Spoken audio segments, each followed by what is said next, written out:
Kung mali ang naging pagtrato ng ibang tao sa atin, paano ba tayo magre-response? Ano ang sinasabi ni Apostle Paul sa atin? Pwede tayong gumanti ng masama sa mga taong gumawa ng masama sa atin. Pero ang sinasabi rin ni Apostle Paul, pero kung gagantihan mo ng masama ang masama, ano ang pinagkaiba mo sa mga taong nanloko at nagsamantala sa iyo? Ang sinasabi ni Apostle Paul, do not repay anyone evil for evil. And I believe it on my heart that the solution for this bitterness is for us to let go of our desire for revenge. Kung nasa puso mo maghiganti, kung nasa puso mo gawin din siya ng masama, hinto mo yung ganyang mindset. Instead, imbis na kasamaan ang iisukli mo sa kanya, yung mga kaaway mo, pakainin mo pa. Yung mga kaaway mo, painumin mo pa, kasi kapag ginawa mo yung pagpapakain at pagpapainom sa kanila, para mo silang nilalagyan ng uling sa kanilang mga ulunan, hindi sila mapapakalit, magugulat sila, bakit ginawang ko na siya ng masama, ginagantihan pa rin niya ako ng kabutihan. Practically speaking, bukas, pagpasok mo sa opisina, yung mga taong galit na galit ka, ilibre mo kaya ng lunch?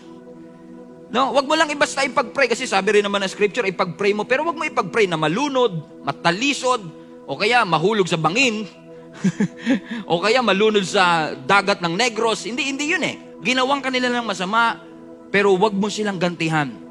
Kung gagantihan mo sila, gantihan mo sila ng kabutihan, because, ang sabi ng scripture, your generosity, yung pagpapakain at pagpapainom mo sa kanila will surprise them. Magugulat sila ngayon. Paano nangyari ang mga taong itong ginawang ko ng masama ay nagpakita pa rin ng kabutihan sa akin? Alam ko na yung sinasabi ko ngayon ay napakahirap because naranasan ko ito. Maraming tao ang nakapanakit ng aking damdamin. Maraming tao nagsabi ng iba't ibang mga bagay sa akin. Nagparatang, nag-accuse ng husga, no, sa mga bagay na posibleng hindi nila alam sa akin. A lot of people are talking behind my back. A lot of groups of people are talking behind my back. At least that's what I know. Pero you know what? I have made that decision early on in the ministry na sinabi ko na kagad sa sarili ko, kung gagantihan ko sila ng mga bagay na ginawa nila sa akin, ano pa ang pinagkaiba ko sa kanila? I will just repay them with goodness and kindness.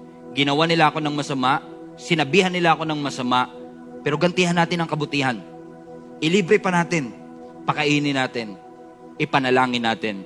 And you will be surprised, mga kapatid, that these people that have hurt you will be surprised in the way you react and respond to what they are doing to you.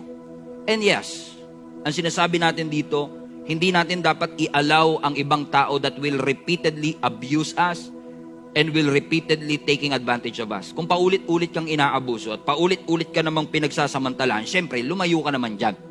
Pwede mo naman silang ipanalangin na malayo ka.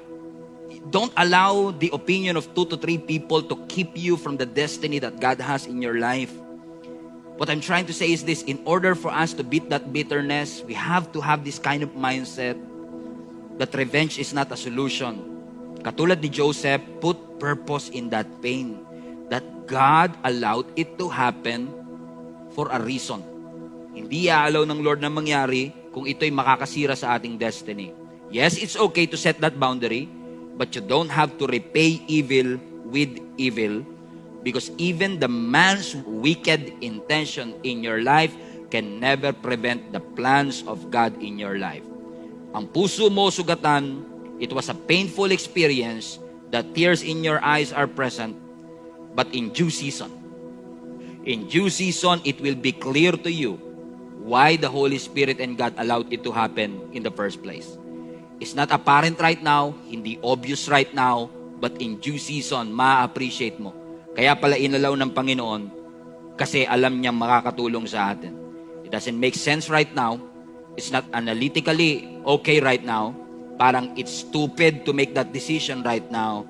Pero kapag nilet go mo yung bitterness, para mo na rin inalaw lalo ang Holy Spirit to come into your heart. Lord, help me to move forward. Tulungan niyo po ako, Panginoon, na mapagtagumpayan ko po ang lahat ng galit at sakit na aking nararamdaman. Kasi ang buhay, sasaktan ka. Ang mga tao sa buhay mo, pagsasamantalaan ka. Kung si Jesus nga may Judas sa kanyang buhay, what makes you think na walang magiging Judas sa iyong buhay? There will be some people that will hurt you. There will be some people that will betray you. freedom is available. At ang susi ng freedom, forgiveness. Kailangan mo magpatawad para ikaw mismo, kapatid, ay lumaya. When you keep on being bitter, bitterness will always focus on the past. But forgiveness will give importance to the future. Give importance to reconciliation. Will give importance to moving forward and letting it go. Maaring sinasabihan ka ng Panginoon na, tawagan mo na, i-chat mo na, mag-schedule ka na ng lunch or dinner to settle that argument and to settle that misunderstanding. Maybe it's time for you to go back home and reconcile with your family. Maybe it's time for you to go back to that church and find forgiveness dun sa mga taong nakasakit sa iyo at mga taong nasaktan mo. Katulad ng mga kapatid ni Joseph, yung kanilang bitterness ay nag-lead para patayin nila ang kanilang kapatid. Pero si Joseph, sa kanyang forgiveness, nag-lead ito ng restoration and reconciliation. And that's our prayer for you today. That the relationship in our lives will encounter reconciliation or at least restoration.